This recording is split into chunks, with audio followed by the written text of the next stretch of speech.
राधा वल्लभ श्री हरिवंश, राधा वल्लभ श्री हरिवंश। वृंदावनेश्वरी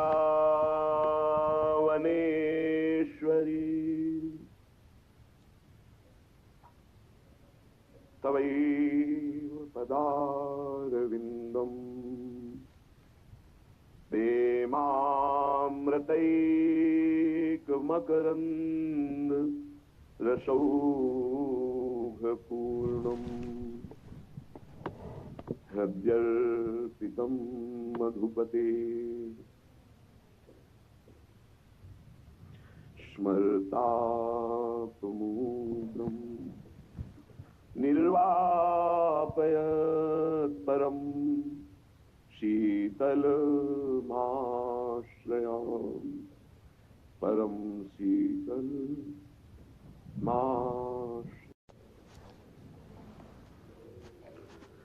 प्यारी तू गुणनिराय सिरमौर, गुणनिराय सिरमौर। प्यारी तू गुणनिराय सिरमौर। गति में गति उपजावती नाना राग रागिनी, तार मंदर सुर घोर। प्यारी तू गुणनिराय सिरमौर। काहू कछु लियो लेख छाया तो, कहा भयो झूठी दो। प्यारी तू गुणनिराय सिरमौर। कहे श्री हरिदास लेत प्यारी जू के तिरप, लागन में किशोर। प्यारी तू गुणनिराय सिरमौर, गुणनिराय सिरमौर। यत्पाद पद्मलकचन्द्रमणि छटाया विस्फूर्जितं किमपि गोपवधूष्वदर्शि। पूर्णानुराग रससागर सारमूर्ति, शाराधिका मयि कदापि कृपां करोतु।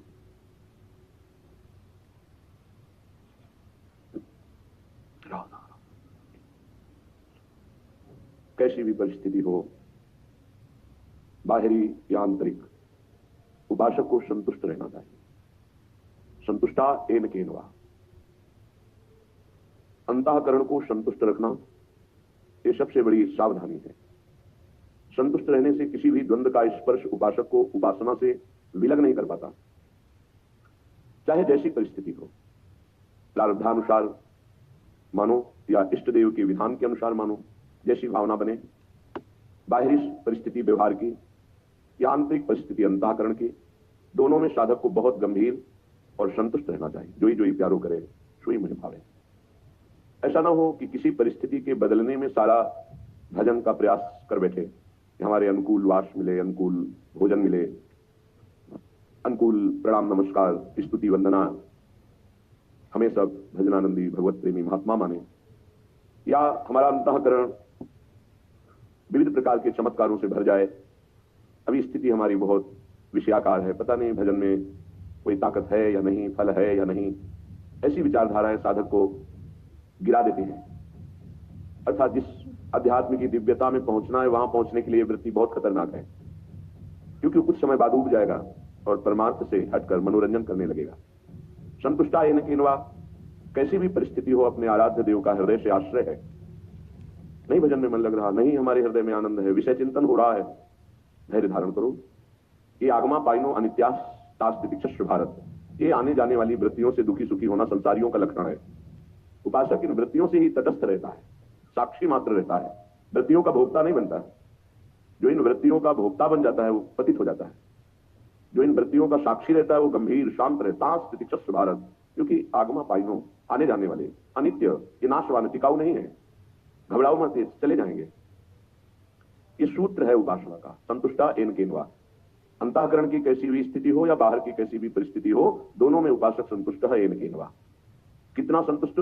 श्रीपाद प्रबुधानंद जी कह रहे, निंदावा स्तुतिरेवा बहु विपत संपत्तिरेवा स्तुवा पांडित्यम वत मूर्खतापि यदि वा विरागोऽथवा यत्किंचित् भवतु श्रुतेरपि मनात् लक्ष्यं न यद वैभवम् तद्वृंदा विपिनं न जीवनमिदं स्वप्ने विहातुं क्षमः। यदि हम भगवत मार्ग के पथिक हैं, हमारी कोई निंदा करता है, सच्ची मानिए बड़ी कृपा करता है। हमसे जो गलतियां हो गई हैं जन्म जन्मांतरों में, वर्तमान के जन्म में या पीछे के जन्म में, बिना कोई दंड भोगे उन वृत्तियों का वो निंदा करके नाश कर रहा है। कितना कृपालु है, हम जान नहीं पाते। हमारे हृदय में वो शब्द जाकर जलन पैदा करते हैं, हम उससे द्वेष कर बैठते हैं। नहीं, उपासक की ऐसी वृत्ति नहीं होती।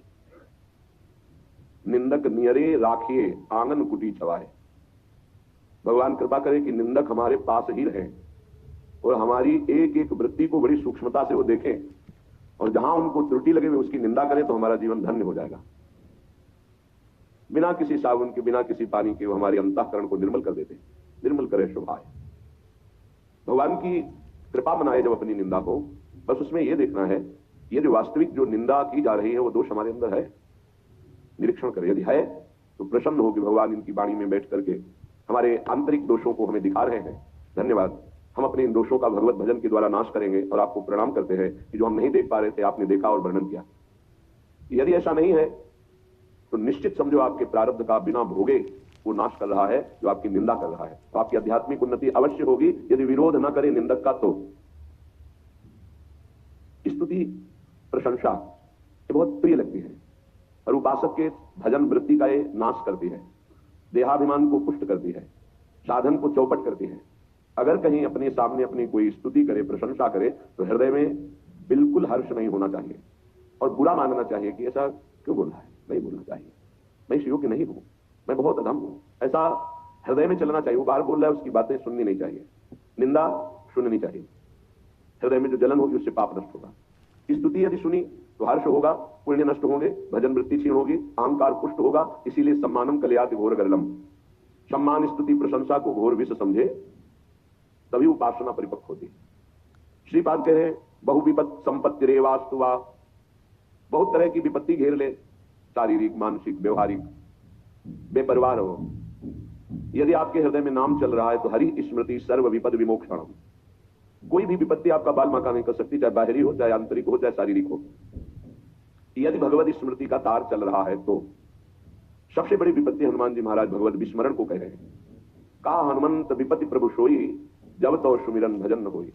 यदि प्रभु का सुमिरन भजन नहीं हो रहा तो फिर विपत्ति ही विपत्ति है। हरि स्मरण चल रहा है, प्रियालाल का स्मरण चल रहा है, कोई भी विपत्ति आपको कुछ भी नहीं बिगाड़ सकती, कोई भी दुख नहीं दे सकती यदि हरि स्मरण चल रहा है। खास बात समझिए। आगे क्या संपत्ति रेवा, यदि बहुत संपत्ति आ जाती है और आप उसका सदुपयोग करते हैं साधु सेवा, भगवत सेवा, भगवत आराधना में या किसी पशु पक्षी समाज सेवा निष्काम भाव से, वो संपत्ति आपको बाधा नहीं पहुंचा सकती। वो संपत्ति भगवत प्राप्ति में सहायक होती है। संपत्ति का सदुपयोग करना केवल कोई महाभागवत ही जानता है, संसारी नहीं जानते हैं। संसारी जनों के हृदय में संपत्ति का प्रयोग अहंकार की पुष्टता और इंद्रियों के भोगों में नष्ट होती है। अहंकार की पुष्टता, हम ऐसा कोई कार्य करेंगे कि विश्व में हमारा नाम हो जाए, अच्छा ऐसा किया, इतना किया। जहां वो जो संपत्ति का प्रयोग किया उसका वही सुकृत नष्ट हो गया। सही में संपत्ति का प्रयोग भागवत भक्त जन करते हैं, वो अपनी संपत्ति को गुप्त रूप से श्री भगवान की सेवा, भक्तों की सेवा, समाज की, प्राणियों की, पशु पक्षियों की जो सेवा मिली गुप्त रूप से, गुप्त रूप कोई जान न पावे और जिसकी सेवा की वो कभी धन्यवाद न दे, ऐसी सेवा भगवान की प्राप्ति कराने में समर्थ है। वो क्रमशः आपको आध्यात्मिक सीढ़ियों पर चढ़ाती चली जाएगी। अगर संपत्ति प्राप्त हुई और भगवत भक्ति हृदय में नहीं है तो दुराचार में प्रवृत्त कर देती है। मदिरा पीना, व्यभिचार करना, जुआ खेलना, मनमानी मनोरंजन करना और अपने नाम के लिए धन का बिल्कुल दुरुपयोग कर देना, जो ना यहां मिलेगा ना वहां मिलेगा। उपासक के पास भागवतिक ज्ञान होने के कारण कोई भी संपत्ति उसे बांध नहीं सकती, क्योंकि वो ममता और स्पृहा रहित होता है। वो निर्लिप्त होने के कारण कोई भी संपत्ति उसको बांध नहीं पाती। इसलिए कह रहे कोई निंदा करे या स्तुति, विपत्ति हो या संपत्ति, जो वृंदावन में श्री प्रिया प्रीतम के चरणों का आश्रय लेकर भजन करते हैं उनको क्या फर्क पड़ता है। बस ध्यान रखना, संपत्ति में जो लिप्त है उसके द्वारा संपत्ति का दुरुपयोग होता है, जो संपत्ति में निर्लिप्त है उसके द्वारा सदुपयोग होता है। वो मानता है कि भगवान के द्वारा दी हुई ये संपत्ति, भगवान के द्वारा दिए हुए परिवार का पोषण, और अगर इससे भी ज्यादा है तो भगवान के स्वरूप पशु पक्षी साधु महात्मा गाय जो भी कहीं भी हम ऐसी निष्काम सेवा, हमें बाद में वो धन्यवाद ना बोले, कोई जाने ना, वो संपत्ति भगवत प्राप्ति का हेतु बन जाती है। पांडित्यमवत मूर्खतापि, बहुत विद्वान है, शास्त्रों की सब बातें जानता है, पर आचरण में एक नहीं है। कोई फायदा नहीं इसी विद्वता से। महापुरुषों ने ऐसी विद्वता का आदर नहीं किया है। कह रहे हैं कि गधे की पीठ में चाहे ईंट लाद दो चाहे पुराण लाद दो, उसको बोझे से मतलब है। ऐसे ही संपूर्ण शास्त्रों का ज्ञान है बुद्धि में, पर वो भार वाहन की तरह केवल पुराणों का, वैदिक सिद्धांतों का वो ज्ञान रखता है, आचरण में नहीं है, अध्यात्म की स्थिति नहीं है, तो विद्वता बिल्कुल किसी काम की नहीं है। आगे कह मूर्ख तो या मूर्ख है, और उसको एक बात समझा कि हमारा कल्याण, हमारा मंगल तो केवल भगवान से होगा। मैं तो कोई शास्त्रों का ज्ञान नहीं, साधना का ज्ञान नहीं, अभी तक मनमानी आचरण करता रहा, इसलिए कोई मैं अच्छा भी नहीं हूं, अधम हूं। अब सुन लिया है कि नाम से कल्याण होता है, तो राधा राधा राधा राधा राधा सब कुछ हो गया। सब शास्त्रों के ज्ञान का फल उसको मिल गया। यद्यपि वो समाज में मूर्ख कहा जाएगा, क्योंकि उसे शास्त्रों का ज्ञान नहीं है, वो प्रवचन नहीं कर सकता। समाज उसे गंदी दृष्टि से देखती है, कोई अच्छे सद्गुण वाला नहीं है। पर यहां कह रहे हैं कि जिसे श्रुतियां नेति नेति कहती हैं वो है प्रभु श्री कृष्ण, और श्री कृष्ण के हृदय का मूर्तिमान प्रेम है प्रियाजू, और प्रियाजू का प्रेम स्वरूप ये वृंदावन धाम है। धाम में आश्रय और प्रियाजू के नाम का जब राधा राधा राधा, तो उस मूर्ख को वो पदवी मिलेगी, वो रस मिलेगा जो